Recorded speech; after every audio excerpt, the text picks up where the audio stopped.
sent up to the ISS? Really? Yikes. I don't know if I'd want that job.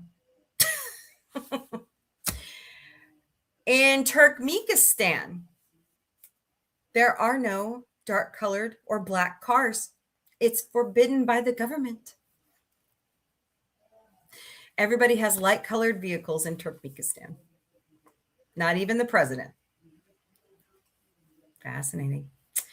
In Canada, according to the 1985 Currency Act, it is illegal to pay for your purchase with too many coins. No, seriously. Like here in America, we just like walk in with people and we just dump a bunch of pennies on the counter, a bunch of quarters. Hello, Toddy. We just do that shit, right? But in Canada, if you have only quarters, you can only pay for your purchase up to $25. And then it goes down from there per each other. And remember, Canada has no pennies. They phased out their penny under this act. So like we are doing here in the States, which it's supposed to be coming, but I haven't seen it yet. So very fascinating. In Japan, Yamamoto City specifically, you are banned from walking around and looking directly at your cell phone. Not allowed, not gonna do it. Isn't that interesting? And supposedly they say it's to protect people from getting injured, but I really have to wonder sometimes, so the ISS is a closed environment and strong odors that become a serious problem. Fart, right? What was it I was watching where somebody was, oh yeah, I was on American Dad, like Stan would fart and then like crop dust people with his hand last Sunday. It's funny. Oh man. He was being a big jerk. In Arizona, it is a felony to cut down oh God, I never say this right. A saguaro cactus. I know I said that wrong. But anyways, the big cactuses that can live up to 150 years. If you cut one of those down, you're facing felonies.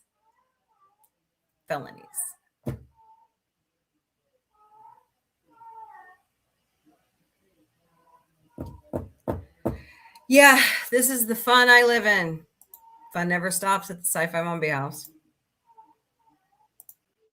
Let's see if that cuts her out. So, in Thailand, it is illegal to leave your house commando. How are they going to enforce that? How are they going to enforce that you didn't do your laundry that day and you had no underwear to put on? Are they going to make you drop your drawers in public? Come on. You can serve up to 30 days in jail if they find that you have no underwear on. What do you think about that one? Remind me to mail send them some gefilte fish. Send them some stinky sardines, right? Wait, you'll want to eat those, won't you? Yes, that's the right one. I never say it right. Okay. According to the 1986 Salmon Act, anybody handling a North Atlantic salmon under suspicious circumstances could face jail time. Okay, so wait a minute. There's the loophole. What's suspicious? Why am I blue? Limburger. Yeah. Come on. Maybe better. I think I know what it is. Hold on. Oh, I think it's my work computer monitor. I can't reach it. All right, we're just gonna have to deal with me being a Smurf. All right. So, very fascinating. Back to Japan. In Japan, it is illegal for people ages 40 to 64 to be overweight. If you are found to be overweight, which for a woman, it's 35.4-inch waist. Connie, we're in trouble. That's why we don't live in Japan. Then you have to go through diet and exercise along with counseling. And if you don't hit the goal, they force you into surgery. That's what she said. Hello. I've already been there. I've already done surgery. I'm working on it. But like, I thought it would be like BMI. No, it's waist measurement in Japan. What? That is so mean. What about your sumo wrestlers? I'm sure several of them are over the age of 40. Do they have to go through exercise counseling? Really? Oh, they're cultural icons. No, don't buy it.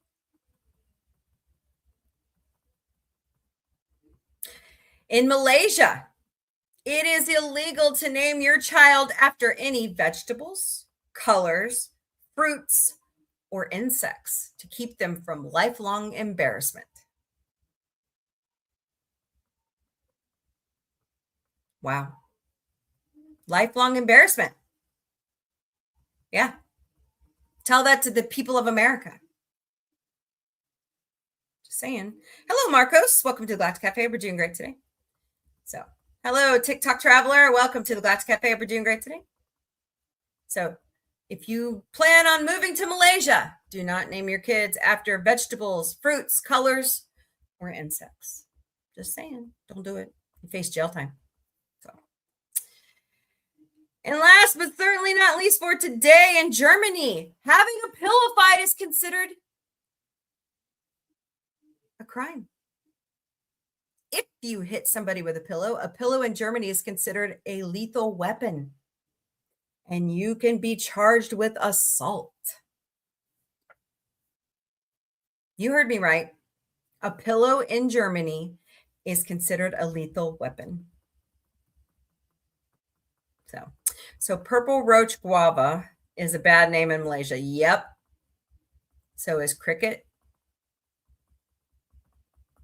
Ladybug. No carrots. MacArthur in Malaysia. Nope. Nope. Here's some fish, Snort. Yep. Got to feed that polar bear. But make sure it's not suspiciously given to him. Okay. Assault with a deadly pill. Exactly. That's what they think. In the UK. Germany. Not the UK. Germany. Hello, Gus. Did it. RC. Welcome to the Galactic Cafe. We're doing great today. I mean, seriously. Hey, Andrea Black. Good to see you. Hope you're doing great today. I know. They just take the fun out of everything in Germany, obviously. So, you know, a social influencer I follow was upset. You want to know why? So she took a trip to Finland and Germany, and they were telling her that if you look too good, you look too hot, you look too, hello, space outed 247, you look too made up to go to a club, they won't let you in. Did it stop her from getting in? No. But I wanted to say, oh, now you know how us chicks feel in America. Oh, wait, you are American. Really? Really, really?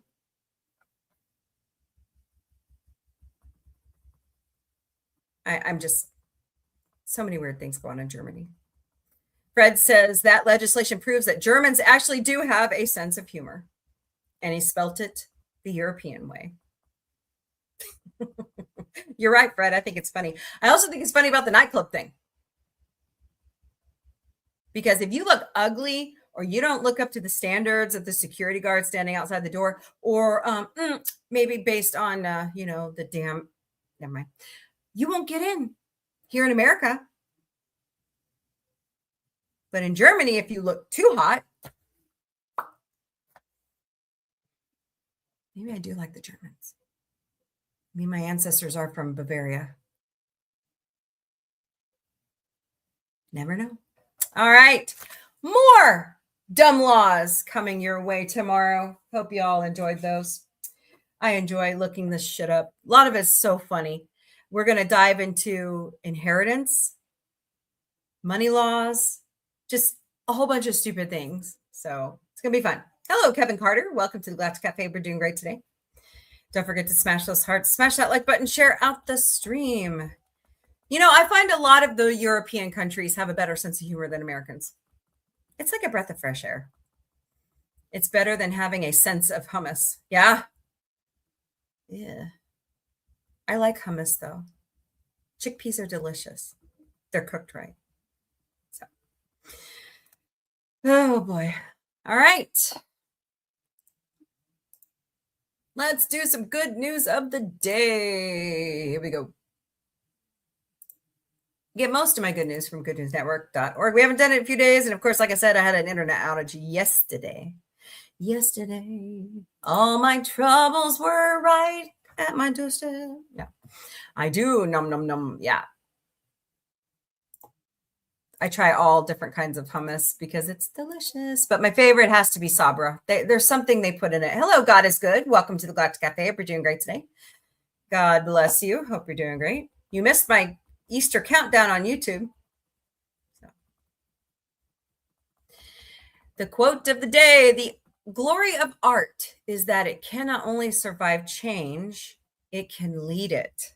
Yes, Mr. Robert Redford. Oh, rest in peace. The glory of art is that it can not only survive change, it can lead it. Wise words, very wise words. All right, let's see what kind of good news they're talking about today.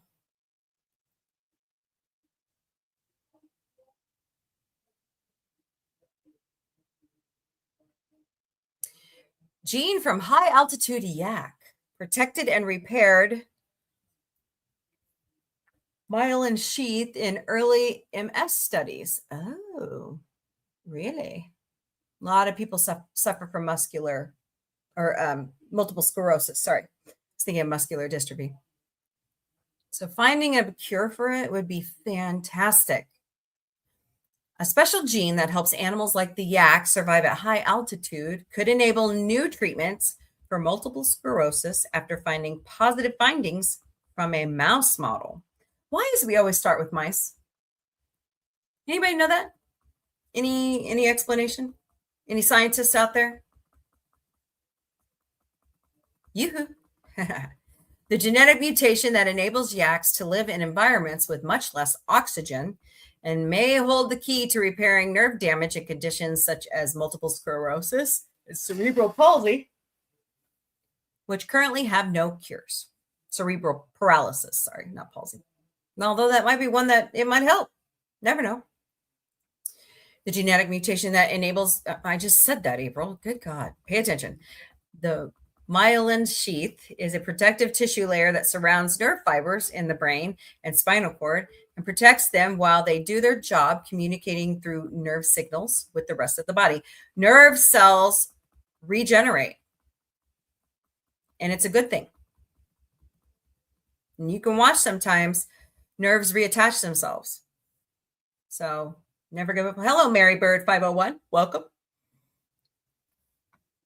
MS is a debilitating autoimmune disease in which the immune system mistakenly attacks and destroys the myelin sheath, causing slow paralysis.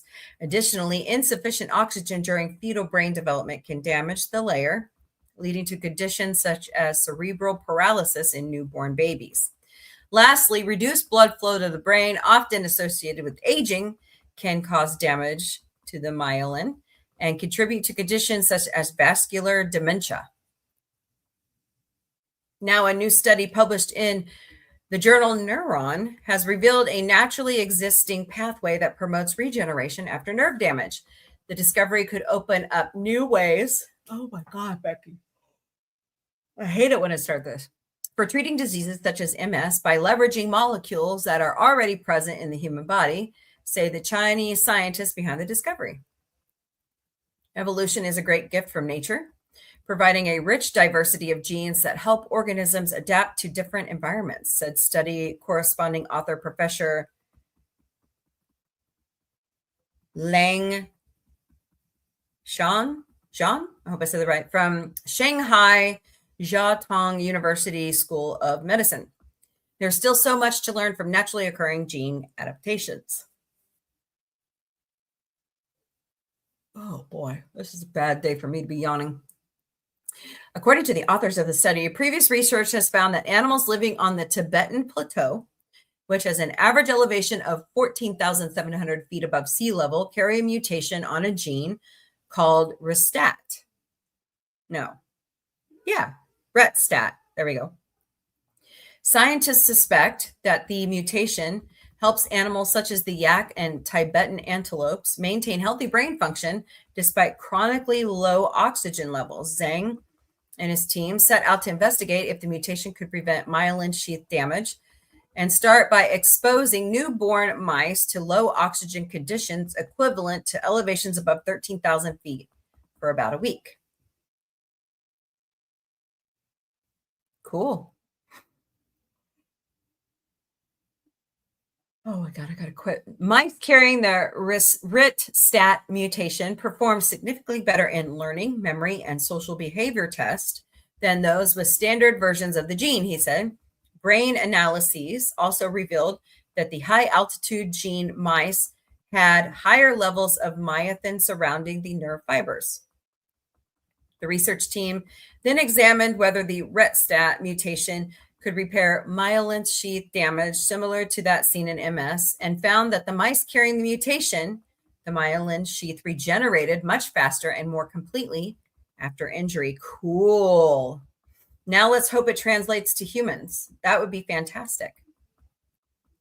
The injury site also had more mature, I always say this wrong, oligode dendrocytes. There we go. A type of cell responsible for producing myelin. Further investigation showed that mice with the mutation produce higher levels of ATDR, a metabolite derived from vitamin A, in their brains, said Professor Zhang. The RET-STAT. Oh, God, here it goes. Where are my Kleenexes? Damn it, Jim. Hold on. There they are. It is not polite to watch a girl's nose drip on TV. Sorry, guys. Oh, boy. I am a weirdo, and I know it. All right. There. Much better. Okay. Zhang says the treatment for MS currently focuses on suppressing immune activity and adds that RET-STAT and ATDR are already biologically produced and could be used to treat diseases related to myelin damage. Somebody just chopped in.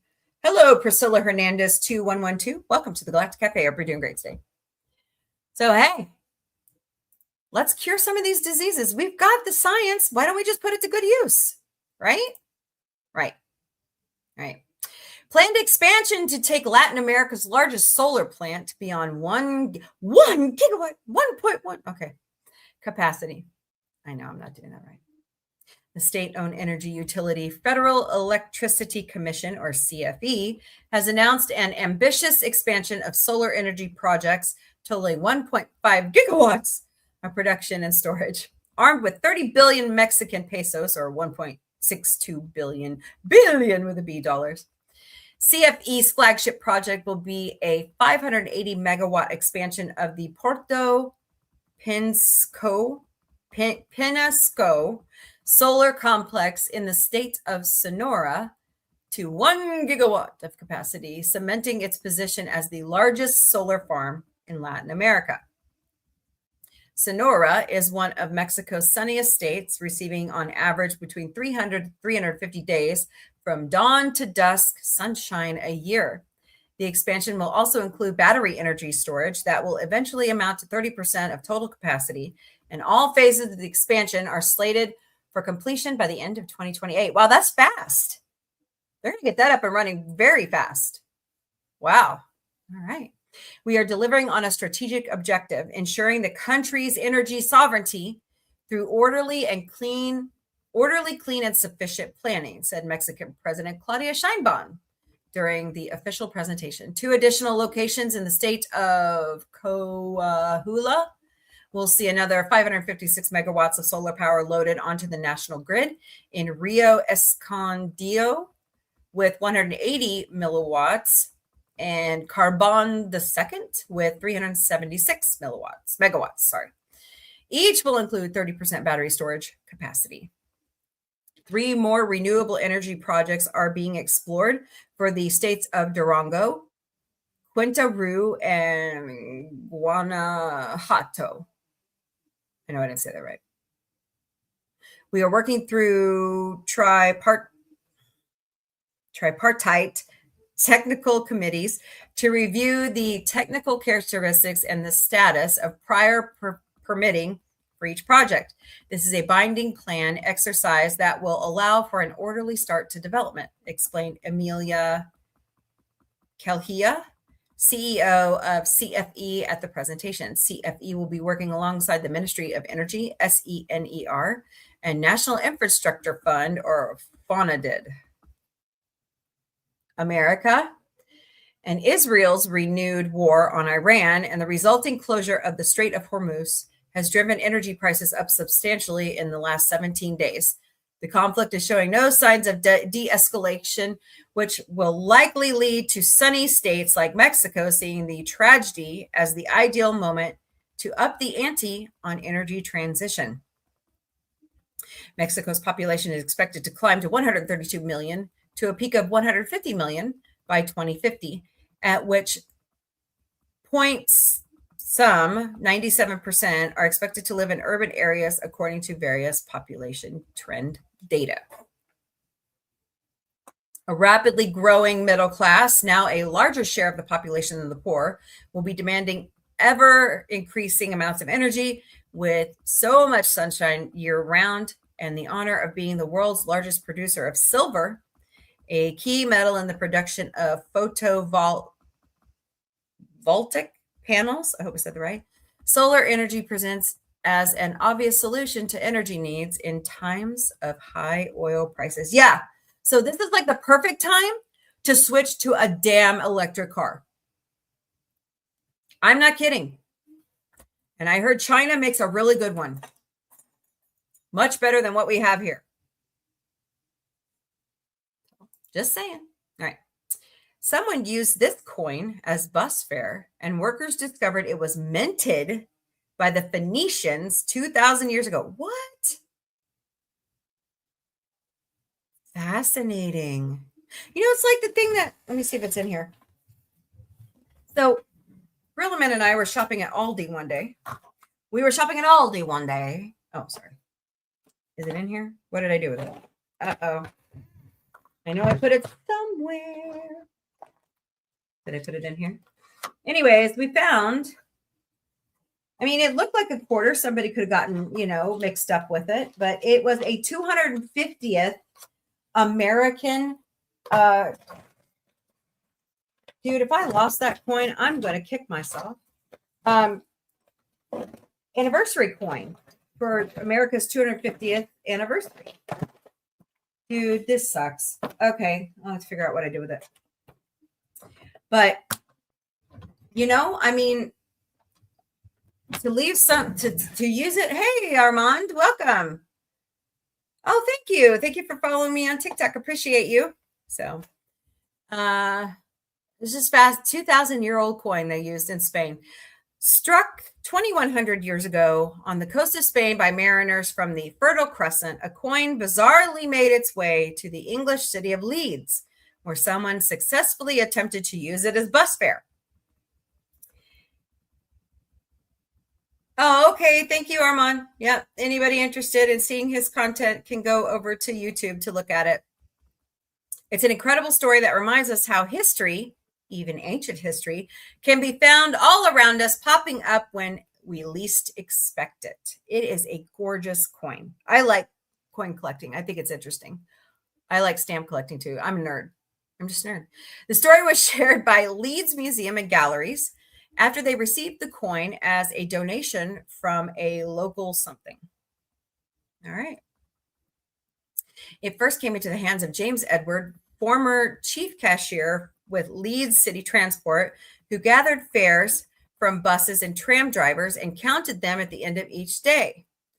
Part of the job involved plucking out any ineligible fake or foreign coins used by dishonest commuters, which Edwards would then take home as gifts to his young grandson, Peter, who kept the precious mementos in a small wooden chest for more than 70 years.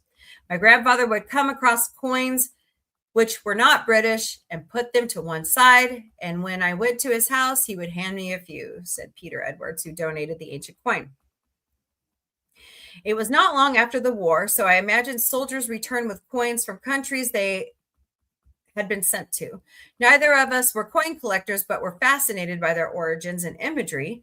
To me, they were treasure. Yeah, they are. They're really cool treasure. I mean, that's awesome. Congrats. Yeah, I'm working my way up there too. I'm at 3640 over on YouTube. So please, okay, just once over there, Armand. Thank you. So it was not coin collecting or not. Peter and James would have doubtless noticed the antiquity inherent in the 2100-year-old coin, and it long ticked Peter's curiosity. His diligent research eventually revealed that his grandfather's gift came from what was once a Carthaginian settlement on the Spanish coast called Gadir, today's Cadiz. Famous enemies of early Roman. Carthage was a city-state with shared cultural origins and a seafaring people known as the Phoenicians. These outcasts from Tyre, modern-day Lebanon, settled in various parts of the Mediterranean coastline, including Carthage in modern-day Tunisia, and the city would be called Cadiz in Spanish. I hope I said that right. Out of these strongholds, they built a trading empire on the backs of the first purple pigment in the Western world, which they used to make coveted textiles. One side of the coin bears the face of their god Melqart, resembling the Greek hero Hercules, and wearing his famous lion skin headdress. At that time, some Phoenician coins carried Greek imagery to make them more appealing to traders. Realizing the coin's remarkable age and significance, Peter contacted Leeds Museum and Galleries and kindly donated it to the impressive collection of ancient currency held there. The coin will now be part of the collection based at Leeds Discovery Center, which includes coin and currency from cultures around the world spanning thousands of years of history. It's incredible to imagine how this tiny piece of history created by an ancient civilization thousands of years ago has somehow made its way to Leeds, said Salma Arif, a Leeds city councilwoman. Museums like ours are not just about preserving objects, they're also about telling stories like this one, inspiring visitors to think about the history that's all around us, sometimes in the most unlikely places. As for James, he believed his grandfather would be proud. My grandfather would be proud to know, as I am, that the coin is coming back to Leeds. However, how it got there will always be a mystery. Very cool. I like those stories. Waste plastic turned into Parkinson's drug thanks to helpful bacteria. I love this stuff. Cool. Take plastic and make a drug out of it. Well, I want a new drug. Oh, sorry. Heard Huey Lewis in the news there for a second. A drug to treat Parkinson's disease can be made from waste plastic bottles using a pioneering method, a new study shows. The approach harnesses the power of bacteria to transform post-consumer plastic into L-DOPA, a frontline medication for a neurological disorder. It's the first time a biological process has achieved this, and the scientists behind the breakthrough said it would be a more sustainable method of making pharmaceuticals, which normally rely on the use of finite fossil fuels. That's fascinating. Fossil fuels can cause cancer, but if you do it right, they can save you. They can help you. I mean, that's fantastic. That's fantastic. Very cool. It's the story comes from the University of Edinburgh, where the team led by Dr. Stephen Wallace engineered E. coli bacteria to turn a type of plastic used widely in food and drink packaging, polyethylene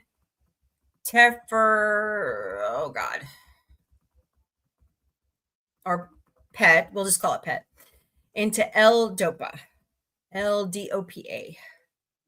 Some 50 million metric tons of PET are produced annually, and the process involves first breaking the plastic down into chemical building blocks of terephthalate acid. Molecules of terephthalate acid are then transformed into L-DOPA by the engineered bacteria through a series of biological reactions. This feels like just the beginning, said Wallace, who worked as a professor at the university's School of Biological Sciences. If we can create medicines for neurological disease from a waste plastic bottle, it's exciting to imagine what else this technology could achieve. Plastic waste is often seen as an environmental problem, but it also represents a vast untapped source of carbon. There is an urgent need for new methods to recycle PET, the team says. Existing recycling processes are not completely efficient and still contribute to plastic pollution worldwide. Yes. Do you know how much microplastics are in your body right now? Bueller? Anyone? Bueller? A lot. It's a scary thought.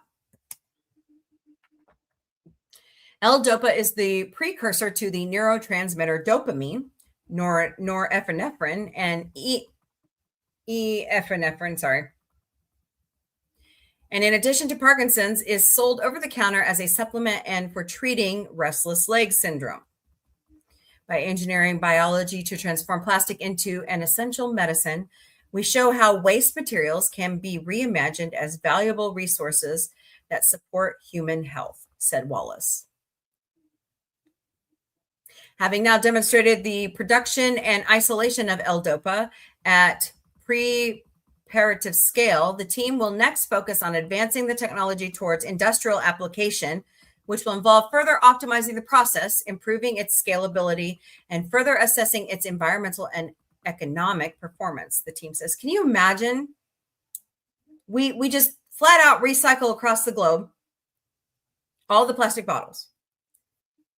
And in turn, we're helping, hello, Dell Michelson, welcome. We're helping several different diseases.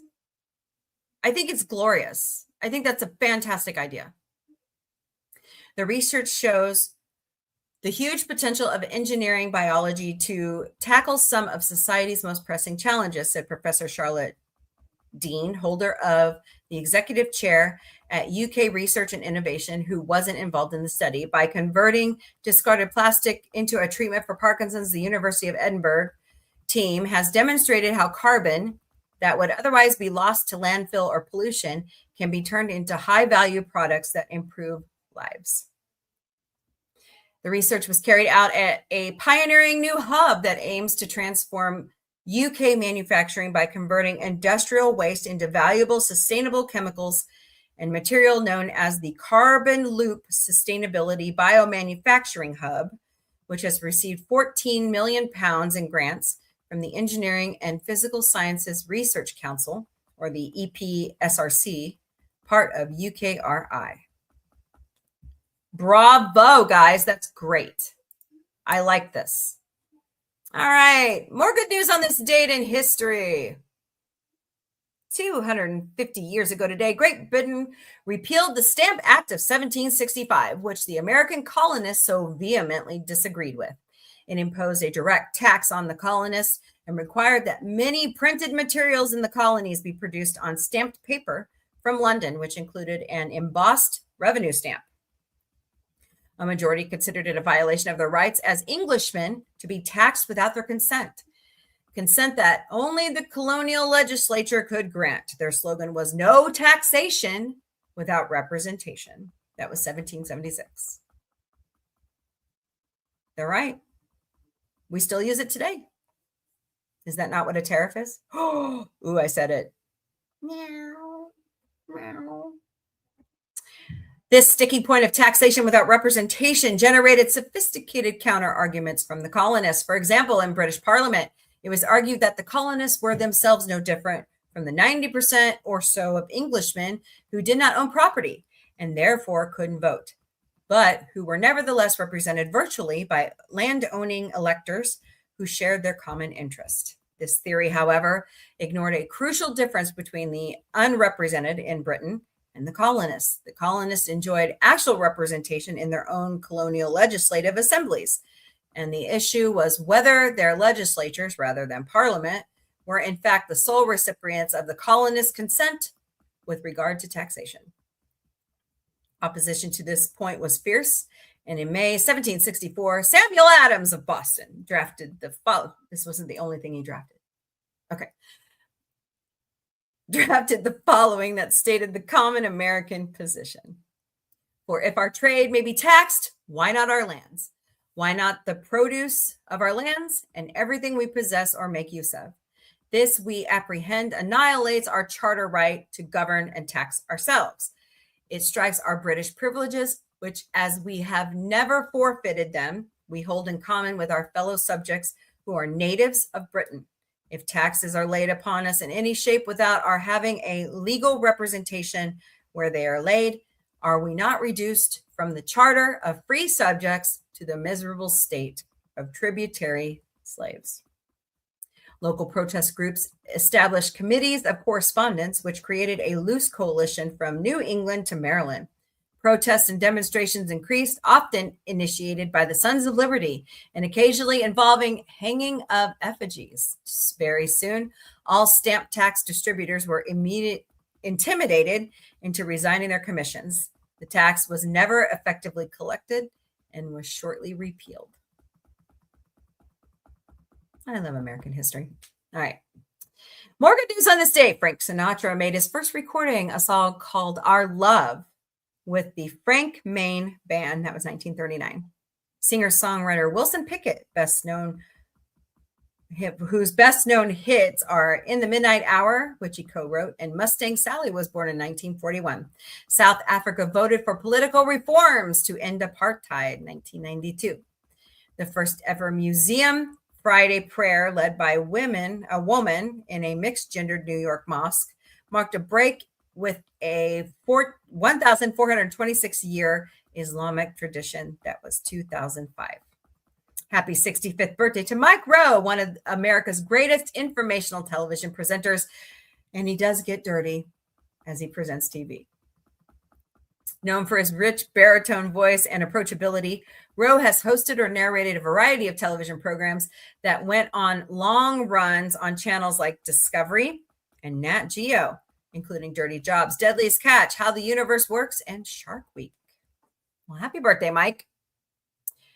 For readers familiar with these shows, they know Rowe hosted Dirty Jobs and narrated Deadliest Catch, a choice he was given when he came on board Discovery in 2008 to do both shows at once. The footage of him on board the crabbing vessel never made it onto TV.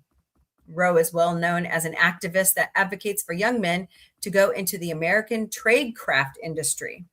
In May 2011, Rowe testified on the issue of declining rates of tradesmen in the United States before the Senate Committee on Commerce, Science, and Transportation. He has partnered with several organizations and initiatives to provide information, resources, and forums for people interested in pursuing trade, encourage infrastructure investment and export agreements, and to promote individual initiative and positive thinking throughout the U.S. economy. He was born in 1962. You know, that is a good point. My dad's a tradesman. He's a sheet metal worker. He learned everything from the union. And some kids just are not interested in college. It's difficult. I get it. And sometimes it's really good for these kids to go to trade school, learn a trade, become an apprentice. You know, there's nothing wrong with hard work.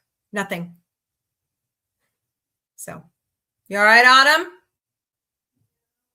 Okay, just checking on you. There's nothing wrong with trade school. Absolutely nothing. There's nothing wrong with unions that give you a trade. Nothing. So, 103 years ago today, the silent classic, The Thief of Baghdad, written by and starring Douglas Fairbanks, debuted in cinemas. Freely adapted from stories within 1001 Nights, it tells the story of a thief who falls in love with the daughter of the Caliph of Baghdad. In 1996, the film was selected for preservation in the United States National Film Registry by the Library of Congress as being culturally, historically, and aesthetically significant. It's a really good film. You really should watch it.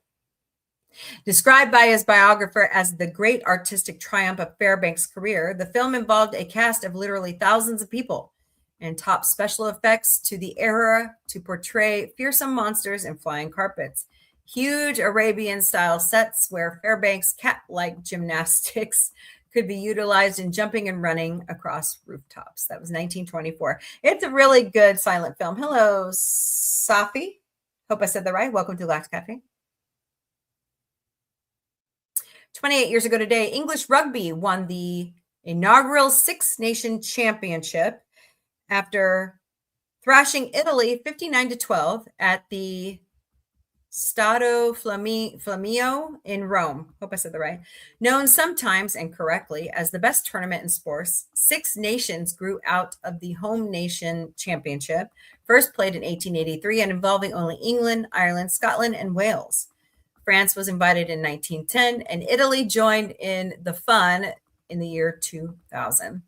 England clinched the first title and has gone on to win the most since the turn of the millennia, followed by Wales. The tournament is filled with inside references and fanfare based on the historical geopolitical rivalry between the two participating nations.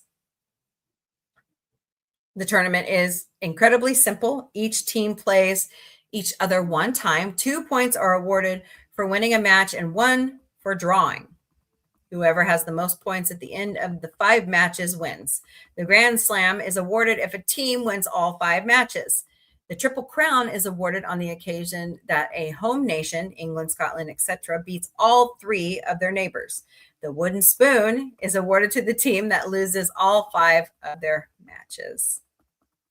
Interesting. There are also individual rivalries that take place, which can award a team a trophy. The winner of England versus Scotland takes home the Calcutta Cup, which is made from melted down rupees, while the winner of France and Italy takes home the Garibaldi Cup, Garibaldi Cup, I hope I said that right, which commemorates the 200th birthday of the founder of the modern Italian nation, who also fought in the French army against Prussia. Fascinating. There's never a dull moment in Six Nations, and it creates a unique history among the countries. For example, the Scottish national anthem is not played during Six Nation games, but rather the Flower of Scotland. Scotland winger Billy Steele encouraged his teammates to sing it during a visit of the Home Nations Championship to South Africa in 1974. And in 1990, it was played during the Five Nations tournament for the first time. Scotland won the Grand Slam that year, including a blockbuster final match against England. 2000. Fascinating. 365 years ago today, the first public transportation system in the world began in Paris, described as carriages which would always make the same journey and would always leave at scheduled times. The, 5-cent coaches, that's what I'm going to call it, were pulled by 4 horses, staffed by a driver and valet at the cost of 5 sol. Look at that. That's cool. The service was developed, promoted, and organized by the mathematician and philosopher Blaise Pascal, with 5 routes linking multiple historical quarters of Paris. The new service was met with a positive reception by the general public. That was 1662. Wow, that's fantastic. 134 years ago today, Lord Stanley pledged to donate a silver cup to the best Canadian hockey team, establishing the Stanley Cup, the oldest existing trophy awarded to a professional sports franchise. It is given to the National Hockey League playoff winner each year. The original was a bowl made of silver, a copy of which now adorns the top of the Stanley Cup, a huge 35-pound piece. Oh my God, that thing weighs 35 pounds of silver and nickel alloy, 35 inches high. Unlike the trophies awarded by the other major professional sports leagues, a new Stanley Cup is not made each year. It is passed between the former and the new champions. That started in 1893. Thank you, Lord Stanley, for your amazing cup. 37 years ago today, a 4,400-year-old mummy, one of the oldest ever found in Egypt, was unearthed in a shallow pit at the foot of the Great Pyramid of Cheops. Did I say that right? The young woman, her smile frozen in time, surprised Egyptologists because the Giza pyramids area has repeatedly been looted since antiquity and excavated by some of the greatest archaeologists of the last 2 centuries. The grave, likely for a princess, was still sealed when an antiquities inspector accidentally found the burial shaft. Adorning the mummy was a bronze crown covered with gold leaf and jewelry around the neck. Okay, that was in 1989. Hey, Gordo, what's up? So here's a funny thing. Bronze with gold leaf. And she was a princess? What, are we too good to just make her straight gold? Okay. And 62 years ago today, Alexei Leonov became the first human to float in space, exiting the Soviet capsule, the Voskhod 2, for a 12-minute spacewalk. He almost did not make it back through the door after his suit unexpectedly inflated and stiffened, but boldly let out some of the air in his suit and forcibly squeezed back through the small entrance to safety. Welcome back as a hero, Lenovo. I hope I said the right. Completed man's first spacewalk just 10 weeks before the Americans. A decade later, in 1975, Lenovo commanded the Soyuz 19 in the first joint space mission between the Soviet Union and the United States, the Apollo-Soyuz test project, which marked the end of the space race between the two nations, a symbol of Dente, a policy which both governments were pursuing at the time. That was 1965. 121 years ago today, Romanian inventor and aviation pioneer Traian Vuva, oh my God, I'm terrible at names, succeeded in the first flight of a self-propelled heavier-than-air aircraft. Heavier than air, okay? He was the first to demonstrate that a flying apparatus could rise into the air by running on wheels upon an ordinary road. His monoplane is credited as the powered hop of 11 meters, 36 feet. Fascinating. Though unsuccessful in sustained flight, the invention influenced Louis Boudreau in building monoplanes. Later, Uvia also designed helicopters. I have never sought for glory, as I know that glory often makes a man lose himself, said Uvia. I do not work for my own personal glory, but for the glory of the human genus. What difference does it make? Who did these things? Really important is that they exist. That was 1906. And of course, we already talked about this, but happy birthday, 57th birthday to Queen Latifah, the actress, rapper, singer, songwriter, and producer who was born Dana Owens in Newark, New Jersey in 1989. Debut album All Hail the Queen featured the hit single Ladies First, but her third album, Black Rain, spawned the Grammy-winning hit UNITY, which became an influential anthem for women. The actress gained success in her Oscar-nominated performance in the film Chicago. And in 2013, she made herself a daytime talk host with the Queen Latifah Show. Her films included Bringing Down the House, Taxi, Beauty Shop, Last Holiday, Hairspray, Joyful Noise, Mad Money, Stranger Than Fiction, The Secret Life of Bees, and 22 Jump Street. She also received critical acclaim for her portrayal as blues singer Bessie Smith in the 2015 HBO film Bessie, which she co-produced. It won her an Emmy Award for Outstanding Television Movie. All right, there's your good news of the day. Tell me what you think. Hello, Lar. I'm having a good day. What kind of music do I like? Everything but country. Bronze. I know, Gordo. Isn't that weird? That an Egyptian princess would have a bronze crown. I just think it's weird. So that's just me. All right, let's go back up here. The circus. I posted my YouTube. Okay, thank you on my Facebook Messenger. Awesome. Followed my Instagram. Thanks. That's awesome that you've got 4.6. What's up, Miss Sergeant Socks? What you doing?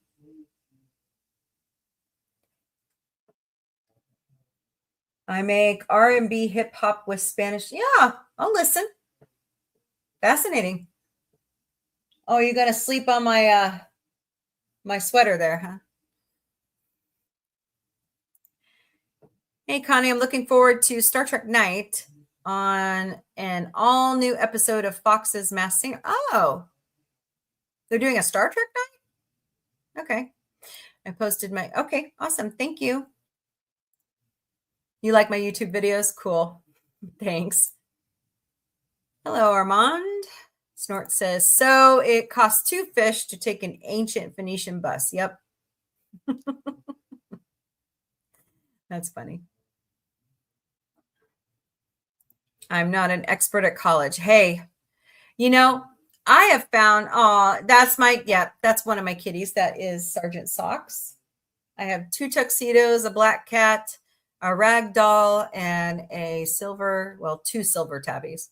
One of them lives with my boys. So I have too many cats. And we have a khaki tabby.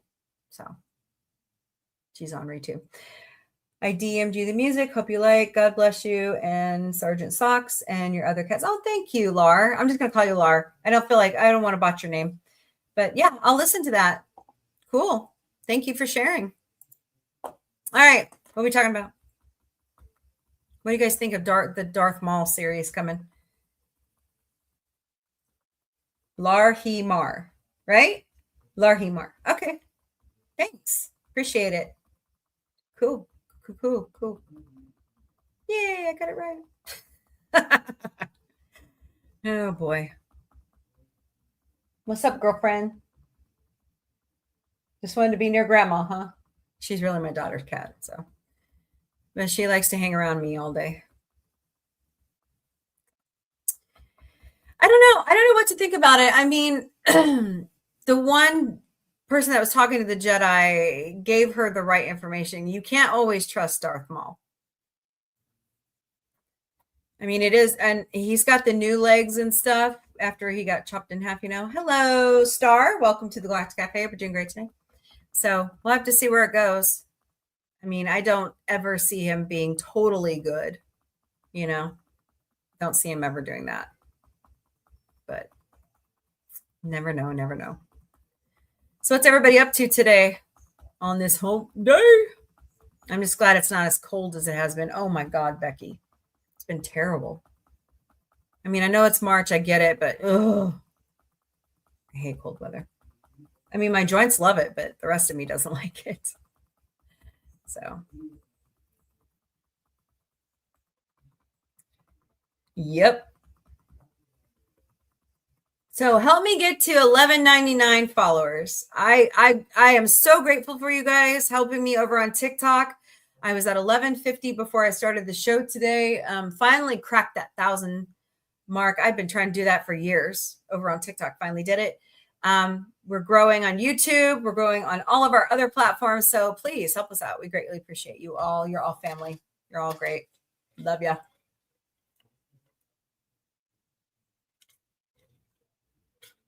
Anything on your minds? Jamie, I went to college. I have a bachelor's degree and I have a medical coding certificate. And I found that getting the medical coding certificate was 10 times better than training for the film degree.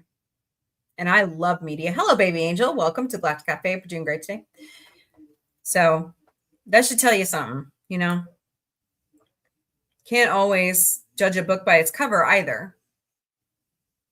So you gotta do what you gotta do. Do what makes you comfortable.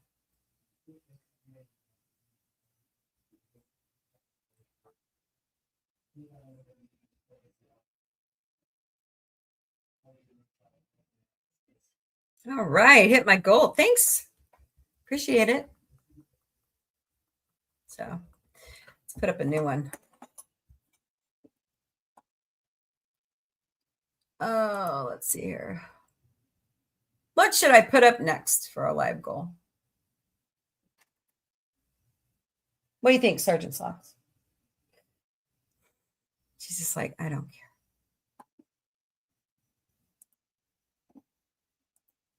Let's do your awesomes if it will let me. Where's the cute little your awesomes? I love that little cat. He's cute.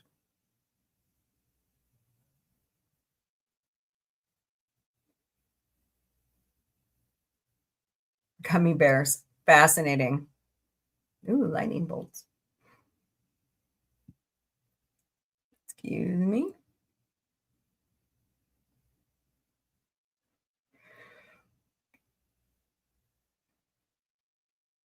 So I don't know if you've heard this yet or not, but James Woods might be getting kicked off of X for a post he left. Thought it was glorious. Oh, sorry. James Woods gone kind of weird, and I think that's why he's not back on Family Guy that much anymore. So there it is. Like the little cute kitty. All right, I got 20 You're Awesomes. So please help me out with those. I would greatly appreciate it. Please and thank you.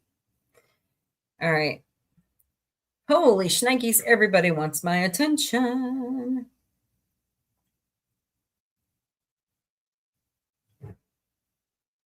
Oh my God, Becky. Wow, that is a lot of notifications. Holy shit.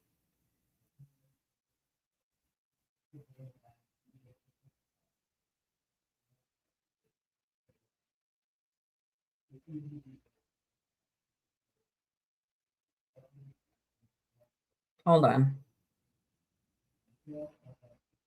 Just love it when people want your attention and you're like, on your show. Okay. I don't know what to think about Mark Wayne Mullins right now. I don't know.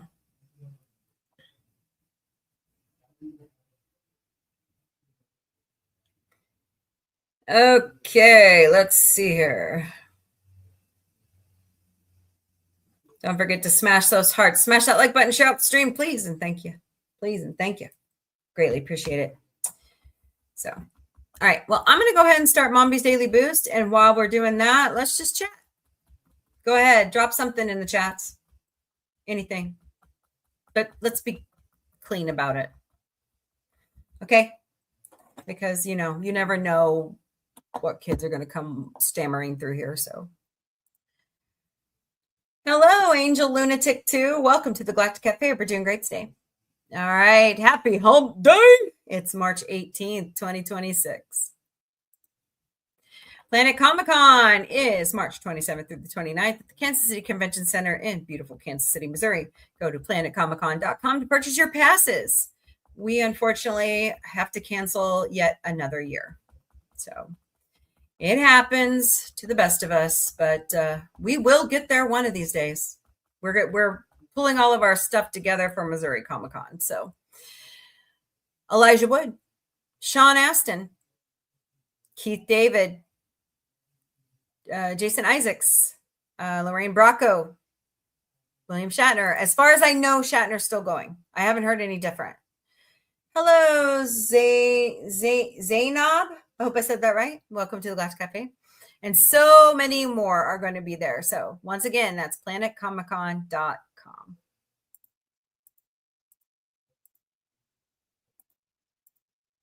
Missouri Comic-Con is April 11th and 12th at the Ozark Empire Fairgrounds in beautiful North Springfield, Missouri. Purchase your passes at MissouriComicCon.com. Randy Quaid, Anthony Michael Hall, Theo Rossi, Alan Tudyk, Tyler Levine, Vicki Lawrence, Jonathan Frakes, Brett Spider. I'm so excited. Armin Shimerman. It's going to be great. I know, Connie. Let's talk. Yeah, we'll talk about that here in a second. I know. I saw that coverage. I was like, what? So Connie says there was a meteor that went over Lake Erie on St. Patrick's Day. And it wasn't just your area that saw it. They were saying 10 different states saw it. That's an interesting meteorite. Felicia Day, David Festino, Kane Hodder, Dee Schneider, Steve Cardenas. I never say his name right.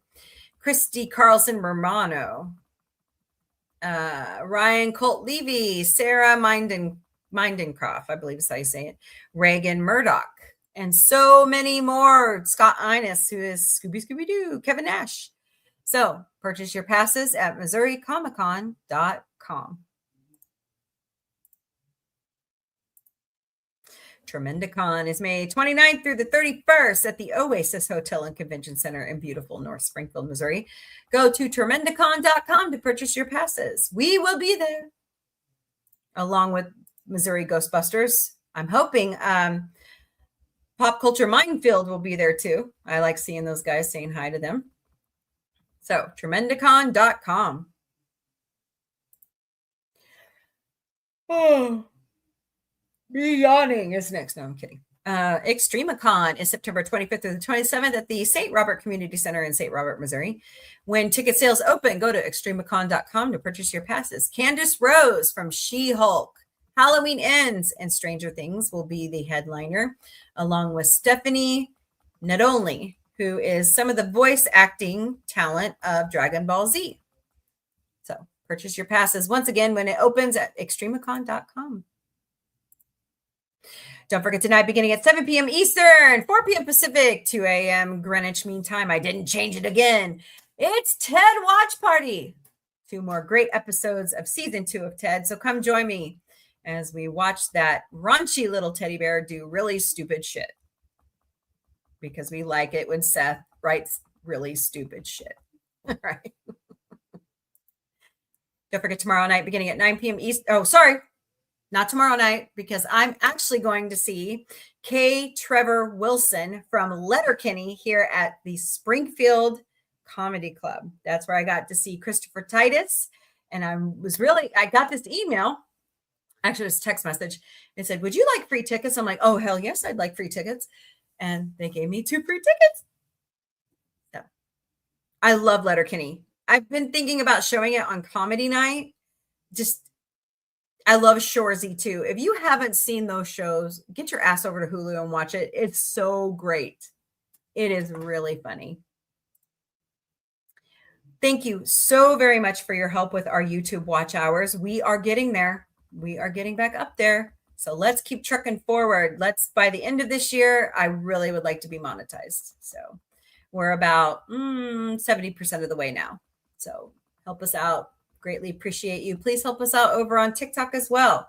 Help us stay monetized and keep moving forward over there too. Greatly appreciate everybody. I get most of my holiday countdown information from calendar.com. It's 18 days to Easter Sunday. It's 53 days to Mother's Day. It's 68 days to Memorial Day. It's 93 days to Juneteenth. It's 95 days to Father's Day. And it's 108 days to the 250th celebration of America. America. Hell yeah. It's 2 days to the spring equinox.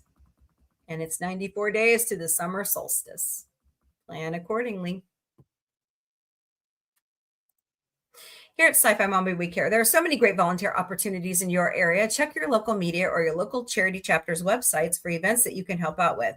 Here are 5 fully vetted by the Better Business Bureau and philanthropy.org charities that you might want to donate to. redcross.org, redcrescent.org, convoyofhope.org, World Central Kitchen at wck.org, and directrelief.org. Oh, it's coming. I'm still reading the book, Connie. I am just a slow reader, but my Galactic Book Club with my good friend Connie Cleary is here. And Connie suggested the first book series, which is called the Mixed Magic Saga series by Chris Chrisman. So go out and buy your book. Connie sent me this one. But go out and buy your book. Get to reading.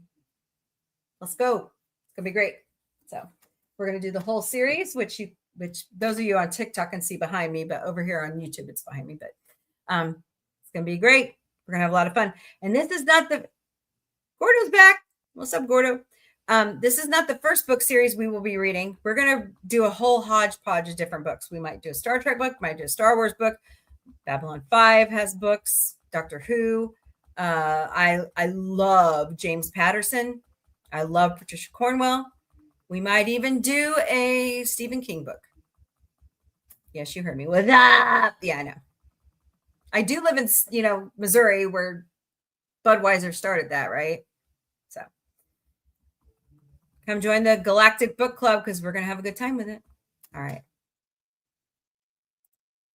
And last but certainly not least, if you have questions, concerns, topic suggestions, constructive criticism, no personal attacks, email us at questions@sci-fi-mombie.com. We also have our own website at sci-fi-mombie.com. Reading makes you sleepy. Too bad. Literacy is important. Questions@sci-fi-mombie.com. Check out our website at sci-fi-mombie.com. Check out our merchandise shop at sci-fi-mom-b.myspreadshop.com. All my great logos are slapped on really great pieces of art. I'm also working on a Letterman's jacket right now. And if I love the way it looks, I may share it with all of you. I still have problems reading the shampoo bottle. Oh, I'm sorry. Well, get some readers. My problem is the print is too small. So, all right. Well, there's your daily boost of the day. So, Miss Connie brings up a great point. Did you know that there was a big meteorite that went over 10 states yesterday? That's what she said. Okay. I mean, and the sonic boom on that thing really scared a lot of people. It really had a lot of people rattled. So it was very interesting to see some of the footage that people caught. Yeah, that's totally awesome. How did you feel about that, Miss Connie? Did you hear the boom? Did it land in Lake Erie? Is that where it ended up at? I have no idea. I just saw some of the reports on it. So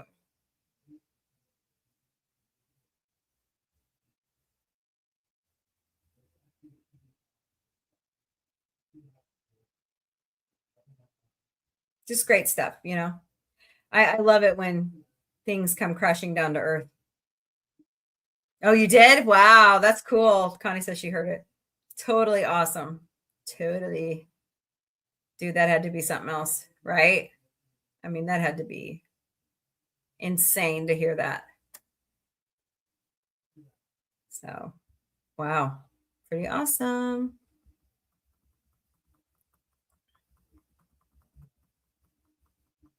There was something else. What was it I saw? Scientists have found like a planet that is just straight volcanic activity. It's not like a moon of Jupiter. And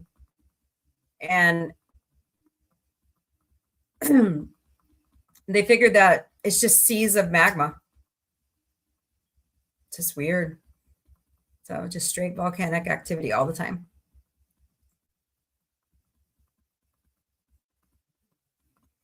I did some of it. Okay. She heard the sonic boom and what? Okay. Some of it did hit Lake Erie. That's pretty cool. Scary, but cool. God must be letting go of some kidney stones. Ouch. I'm sorry. Land to, oh, wow. Cool. I knew it. Clark Kent finally landed on Earth. That would be interesting, though, wouldn't it? What was in the meteorite? No. Just kidding. Would be interesting. Isn't that what meteors are when they're falling down? They're God's kidney stones. That's good, Gordo. I hadn't heard that one. That's really good. That's a good one. I like it.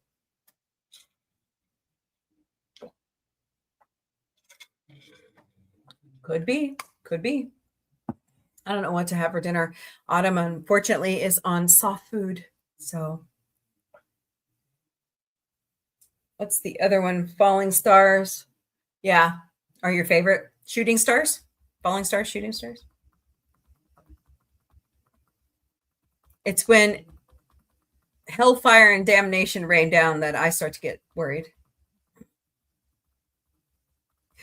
Oh boy. I'm a terrible joke. The ones that, yeah, shooting stars.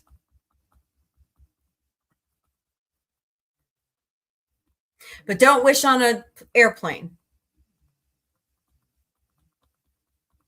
Let's not pretend that. You just gonna sleep there? Okay. She's so ornery.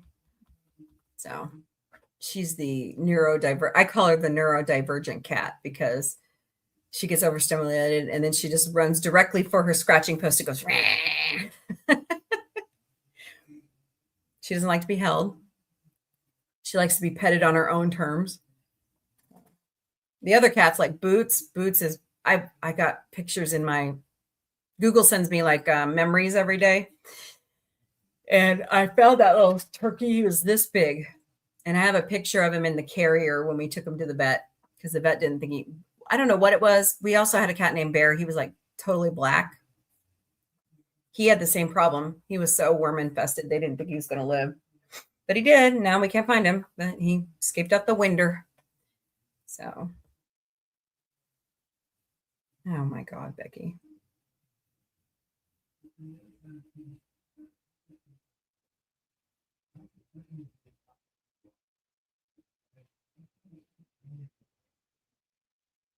Okay.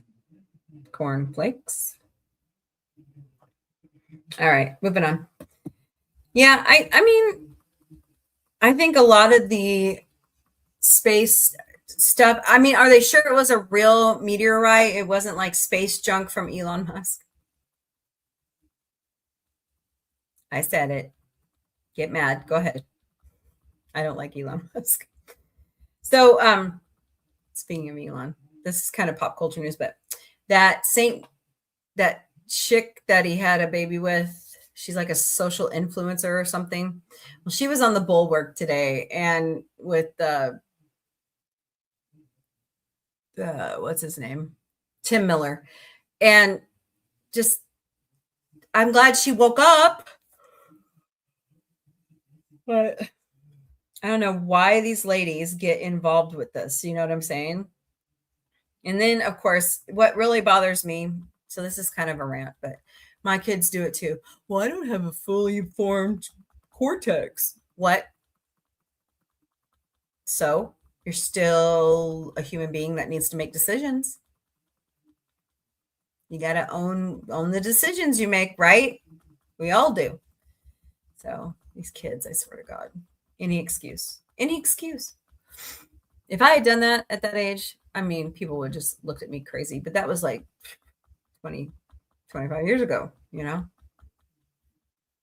Anyways. So, all right, what are we talking about?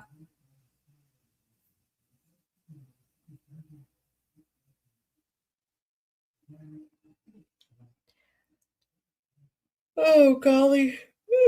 But watching Paradise, I really like that show. Pretty fascinating. You know, I wonder if, hello, Sunflower Sunshine. Welcome to the Galactic Café. Hope you're doing great today. I wonder if there's going to be like these billionaires that make an underground something or other if the earth is, you know, going to falter. I always wonder, they wouldn't be making a show about it if they didn't know something about it. You know what I'm saying? So just interesting stuff.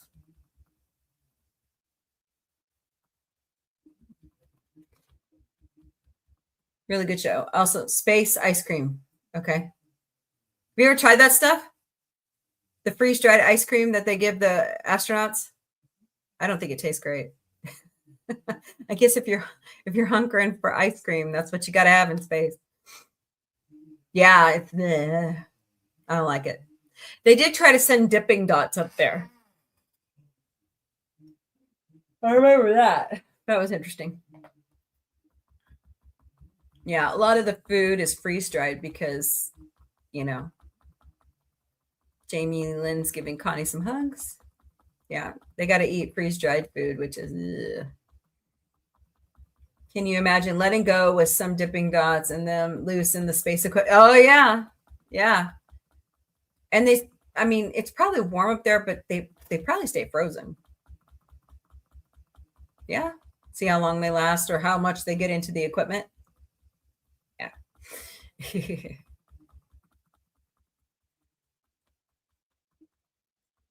But anyways, I just think it's interesting stuff, how they come up with this stuff and how they, yeah, sticky stuff.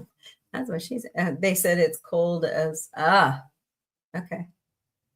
I just see them in short sleeves all the time. And I'm like, okay, I thought it was cold out there.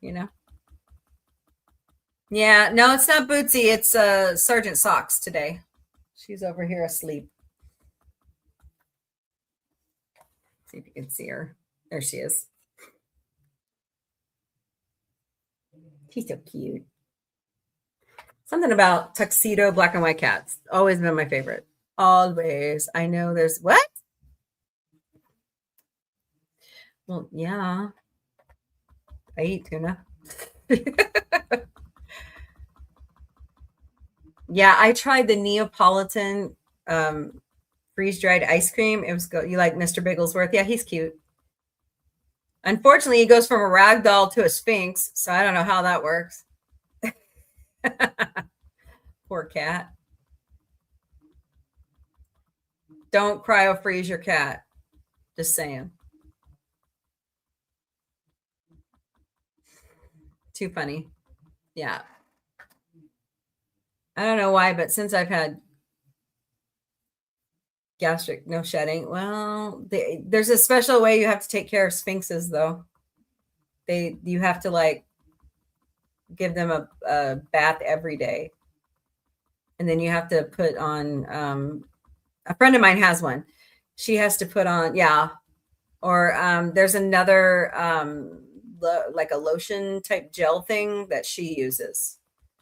But yeah, they're high maintenance cats, let me tell you. Very high maintenance cats. Yeah. Mineral oil, yeah. Well, it's something a veterinarian came up with that it's expensive, but her cat is happy camper with it instead of olive oil or mineral oil or coconut. Yeah. So just interesting. I think there's a little bit in there. I'm not quite sure. I've never really taken a look at the bottle. So all I know is that I don't have that problem. She's out cold. So my biggest problem right now is Daisy. Oh, she's got such long fur. She looks like a ragamuffin right now. Poor cat. I got to figure out if I see oil of Olay. Yeah, I don't. I never liked it. A lot of my friends did, but it's supposedly the best retinol on the market, but that's cost effective, but trying to do all those new things myself. Yeah. Well, I mean, there's several different oil of Olay things that you can use for wrinkles. I fat don't crack, so hey. Well, maybe shaving cats. No. I mean, she might enjoy that during the summer. I don't know. Fat don't crack. Instead of getting the mats, yeah. Have to figure it out, see what it do. But I could see her being a royal pain in the ass, trying to take her to the groomer. Oh boy. She kind of looks like Seth's cat, Hank the Hut, except she's like really, really rail thin. So she's got like kind of the same markings and she's a little bit fluffier. Kind of weird. I have a black cat named Slinky. He has a black cat named Arthur. I have Princess Daisy. Well, Cadet Daisy May. And I have Daisy and he has Hank. Very bizarre. How bizarre. And then when he had Helix, poor Helix passed away. I now have 2 silver tabbies that look like her. So very bizarre. How bizarre. How bizarre. So what are y'all doing tonight? Besides coming and watching Ted with me here at 6 o'clock, 7 o'clock Eastern. Okay, now you got to sing that song. Oh, really? Nah. Maybe I should start doing karaoke night. I don't know. Hello, Freya. Welcome to the Galactic Café. Hope you're doing great today. You'll watch it. Jamie Lynn says she'll watch it. Hey, Kira. Welcome. Yeah, I don't know. There's so many people I know that do karaoke already. I try to stay away from what people are already doing because I want to be different, you know? Dude, I'm almost to today's diamonds. See if we can get me there on TikTok. Hello, Age of Aquarius. Welcome. Do Trivial Pursuit space TV show. I'm planning on doing a trivia show. I'd like to. We'll see what we can do. Like I want to do giveaways to everybody and hey, I did it. Yay. Do giveaways and you know, you should make your own cards and your own chess pieces. I mean, I'm crafty, but I don't know. I don't know. So we will have Galactic Cafe tomorrow. We have Ted tonight. And then no Battlestar Galactica tomorrow night. And then come back Friday, of course, for more Galactic Cafe. Saturday, of course, is dedicated to Star Trek. We're in season 2 of the original series. Get a Wheel of Fortune spinner, and then that's the topic. Oh, boy. I already have a friend that does that, though. Hello, Hollywoodland.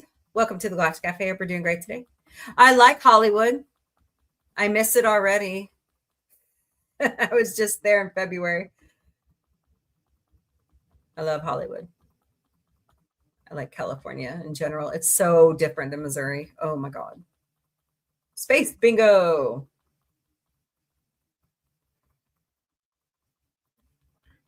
I don't know. We'll see. All right, y'all. Well, have a good evening. If you don't make it back here tonight for Ted, I will see you tomorrow after. What, look? You mean where I roll my eyes? Come watch that raunchy little teddy bear with me at 7 p.m. Eastern, 5 p.m. Pacific. Really, Gordo? And then have a wonderful evening after we watch Ted. All right, guys. Thank you, Gordo, Armand, everybody who was over here on TikTok today. Jamie Lynn, Connie Cleary, my sister from another mister, Power Ranger Donnie, John the Beagle Dad, Snort of Poopus Q Burr, Andrea Black, Armand Gordon. By the way, he's got some great content. Go check out his channel too. Connie has new stuff too. Fred, can't forget Fred. Fred's probably asleep by now. He's over in Eastern Europe. That's the cool thing I like about doing my show is I meet people from all over the globe. That's the fun part. Everybody who was lurking, that's totally fine. Totally awesome. So, all right, guys. You'll go online Saturday? Okay. Cool. Your live is on Saturday. Okay, so Gordo's live is on Saturday. He does some great painting and crafts and stuff. So check that out. All right, guys. I will talk to y'all later. Later, party people. Week called Sci-Fi Mombie Studios, and on Sunday nights, it's all about the Muppets. Muppet Show, Muppet Movies, Fraggle Rock. So come join us beginning at 5 p.m. Eastern, 2 p.m. Pacific, 12 a.m. Greenwich Mean Time. On Sunday nights, the OG podcast is back, and we are doing so many different things throughout the year. Come join us right now. We're no experts, but you can ask us anyways wellness series, beginning at 8 p.m. Eastern, 5 p.m. Pacific, 3 a.m. Greenwich Mean Time. I host a show Monday through Friday beginning at 3 p.m. Eastern, noon Pacific, 10 p.m. Greenwich Mean Time called the Galactic Café. Bring your breakfast, lunch, dinner, or a snack. Bring a beverage of your choice because it's 5 o'clock somewhere, hopefully in an Orville mug, and let's talk mostly about sci-fi. In the studio on Monday nights, it's Tunageddon with Connie Cleary and sometimes co-host Vic. We are watching great animation, so come join us at 8 p.m. Eastern, 5 p.m. Pacific, 3 a.m. Greenwich Mean Time. Wednesday nights in the studio, it's dedicated to our favorite little raunchy teddy bear. Yes, Ted is back in season 2 on Peacock, so come join me at 7 p.m. Eastern, 3 p.m. Pacific, 2 a.m. Greenwich Mean Time. Thursdays in the studio is dedicated to Battlestar Galactica, and right now we are watching the original 1978 series. So come join us beginning at 9 p.m. Eastern, 6 p.m. Pacific, 4 a.m. Greenwich Mean Time. Saturday nights in the studio is dedicated to Star Trek, and right now we're in the original series. So come join us at 8 p.m. Eastern, 5 p.m. Pacific, 3 a.m. Greenwich Mean Time. Watch our social media for new episodes of Sci-Fi Mombie Found What? And Sci-Fi Mombie Didn't Burn It. As I'm outside gigging and I see new things, I want to share those with you. So that's why I found what? And I'm showing you I don't burn water as I cook for you. Oh, it's here, party people. Sci-Fi Mombie's Galactic Book Club with me and my good buddy Connie Cleary. So the first book we're reading is called Mixed Magic by Chris Crispin, and it's a trilogy series. So buy your book on Amazon.com, or if you have Kindle or Audible, you get it for free right now on your Kindle subscription. So Mixed Magic by Chris Crispin, and he is going to be joining us once we finish the reading of the book. Sci-Fi Mombie and Sci-Fi Mombie Studios, we will never, ever personally DM you for donations. Nope. And if somebody approaches you under my handles, report us to that platform. But there are 5 legitimate ways you can donate to Sci-Fi Mombie. Scan all those QR codes right there. Go to ko-fi.com/sci-fi mombie. Buy us a cup of coffee. Go to throne.com/sci-fi mombie. We have some tech gadgets. We've got some giveaways out there, other things. So you buy them outright, or you could crowdsource with friends, and we never, ever receive your information. We have Patreon memberships. They're $3 a month. Go to patreon.com/user *lowercase u =849722353. We have TikTok fan club. They're $10 a month. Go to tiktok.com/sci-fi mombie during our live shows. And last but certainly not least, we have a Venmo account. Search us at @SciFiMombie or scan that QR code right there. Sci-Fi Mombie is all over social media. We stream daily to Facebook, Instagram, X, YouTube, LinkedIn, Twitch, and TikTok. We also have Patreon, Discord, Mastodon, Threads, Substack, Lemon8, IMDb Pro, Blue Sky, Pinterest, Counter Social, and I forgot to put on here, Reddit. We have our own website at sci-fi-mombie.com. Drop us a link, sign up for our newsletter, check out everywhere we go because there's a lot of conventions this year and already a trip to LA. Check out Sci-Fi Mombie security team. Oh my God, they're so cute. So once again, it's sci-fi-mombie.com. We have our own merchandise shop at sci-fi-mom-b.myspreadshop.com. This beautiful logo that David Caviezel, the co-author and illustrator of the Orville comics, draws for us. We have taken it, Dr. Omega and I, and put it on a lot of great products we think you will like. But also take advantage of the discounts in the black bar above the logos. So once again, that's sci-fi-mom-b.myspreadshop.com. You all are amazing. We love you, and you are like family to us, and we appreciate everything you're helping us do here at Sci-Fi Mombie. So please help us continue our journey by getting our watch hours up so we can finally become monetized on YouTube. But don't forget, there's more that unites us than divides us. kill them with kindness, pay it forward, flash somebody a smile because you never know, somebody might be having a bad day. Love your neighbor. You don't have to like them. I'm serious, you don't. And above all, sci-fi unites us. Later, party people.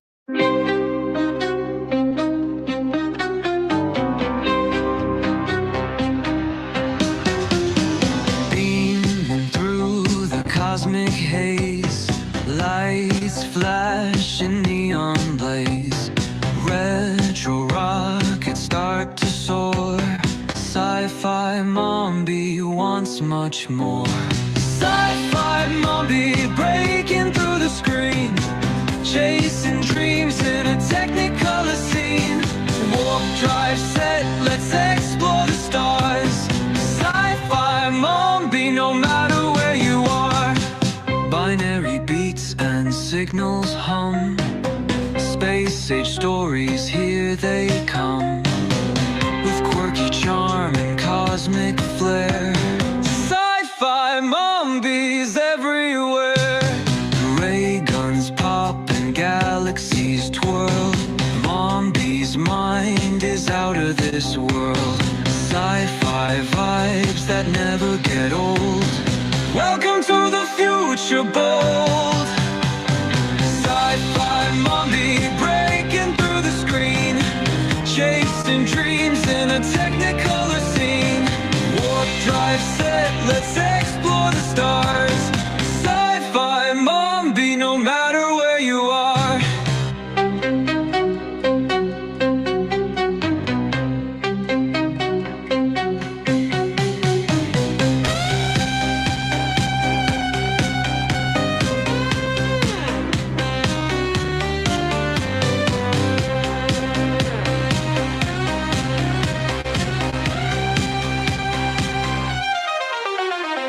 Ray guns pop and galaxies twirl.